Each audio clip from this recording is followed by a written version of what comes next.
روزے کا مقصد بھوک اور پیاس کاٹنا نہیں ہے، یہ کوئی خوراک بچاؤ مہم بھی نہیں، بلکہ فرمایا وَشَهْرٌ يُزَادُ فِيهِ رِزْقُ الْمُؤْمِنِ، یہ مہینہ ایسا ہے جس میں مومن کا رزق بڑھ جاتا ہے، اس کا رزق زیادہ بڑھ جاتا ہے، تو یہ خرچہ کم نہیں ہوتا، اس میں تو خرچہ زیادہ ہوتا ہے، تو یہ اس لیے نہیں ہے، تو پھر مقصد کیا روزے کا؟ بھوک اور پیاس کا مقصد کیا ہے؟ تو ارشاد فرمایا لعلکم تتقون، اتقاء کا نور تمہیں نصیب ہو، تقوی کا نور نصیب ہو۔ اور تقوی کیا ہے؟ محتاط زندگی گزارنا، کوئی عمل اللہ اور اس کے رسول کے بتائے ہوئے احکام سے ہٹ کر نہ ہو، یہ تقوی ہے۔ دنیا میں رہتے ہوئے اس طرح زندگی گزاری جائے کہ دامن کہیں داغدار نہ ہو، رہو دنیا میں، ترک دنیا کا نام دین نہیں ہے، یہ بازیر میں رکھیں، ہمارا دین ترک دنیا کا درس نہیں دیتا، لیکن غرق دنیا سے بھی بچنے کی تلقین ہے، ترک دنیا بھی نہ کرو اور غرق دنیا بھی نہ ہو جائے۔ اب اس کو حاصل کیسے کیا جائے؟ اللہ نے قرآن میں کہا کہ میں روزے سے تمہیں تقوی دوں گا، نسخہ ہاتھ میں آ گیا۔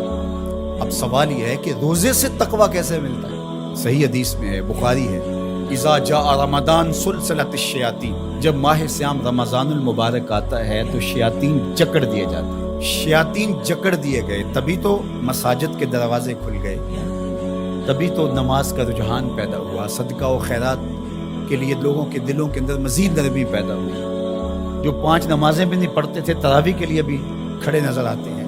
کیوں؟ شیطان بن گیا، لیکن کم تولا جا رہا ہے، کم ناپا جا رہا ہے، جھوٹ بولا جا رہا ہے، یہ کیوں؟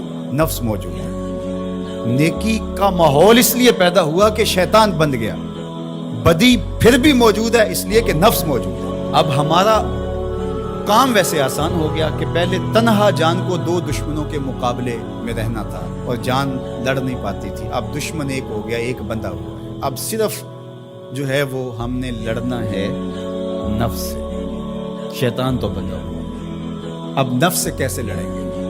بھوک سے نفس پج مردہ ہوتا ہے، کمزور ہوتا ہے۔ میرے اور آپ کے آقا و مولا حضور ختمی المرتبہ صلی اللہ علیہ وآلہ وسلم نے ارشاد فرمایا یا معاشر الشباب من استطاع منکم الباء فلیتزوج، اے جوانوں کے گروہ، تم میں سے جو نکاح کرنے کی طاقت رکھتا ہے دیر نہ کرے، اگر مالی استطاعت ہے، مناسب رشتہ مل گیا ہے تو دیر کاہے گی، نکاح کر۔ اور فرمایا اس لیے کہ نکاح نظروں کا بھی محافظ ہے اور تمہاری پارسائی کا بھی محافظ ہے۔ فَإِن لَّمْ يَسْتَطِعْ، اور اگر طاقت نہیں ہے، کسی وجہ سے نکاح نہیں ہو پا رہا، فَعَلَيْكُمْ بِالصَّوْمِ، تو کثرت کے ساتھ روزے رکھو، فَإِنَّهُ لَهُ وِجَاءٌ، اس لیے کہ روزے قاطع شہوات ہے، گناہوں سے بچانے کا بہترین ذریعہ ہے، تو بھوک نفس کی تہذیب کا بہترین ذریعہ ہے اور یہ روزے سے نصیب ہوتا ہے۔ دوسری چیز، ہر وقت بولتے جانا اور بولتے ہی رہنا، جو کثرت کے ساتھ بولتا ہے وہ غلطیوں بھی کثرت کے ساتھ کرتا ہے۔ خاموشی میں نجات رکھی گئی ہے، قیامت کے دن سب سے زیادہ لوگ جو پکڑے جائیں گے وہ زبان کی وجہ سے پکڑے جائیں گے۔ حضور نے زبان کو پکڑ کے کہا کہ لوگ اس کی وجہ سے پکڑے جائیں گے، اس لیے اپنے لہجوں کو کنٹرول کیجیے،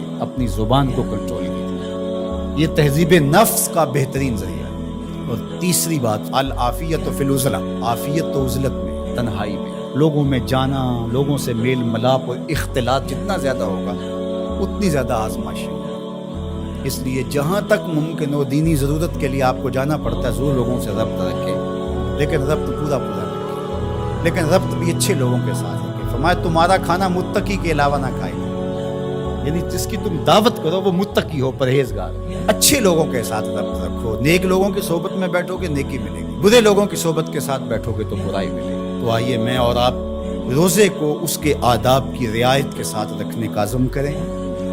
فرمایا کہ من لم یدع قول الزور والعمل به فلیس للہ حاجۃ فی ان یدع طعامہ وشرابہ، جس نے جھوٹ اور جھوٹے امور ترک نہیں کیے اس کے بھوکے اور پیاس سے رہنے کی اللہ کو کوئی ضرورت نہیں ہے۔ اس کی مرضی کیا ہے کہ روزہ تمہارے نفس کی تہذیب کا ضامن بن جائے، تمہارے باطن کی ستھرائی کا ذریعہ بن جائے۔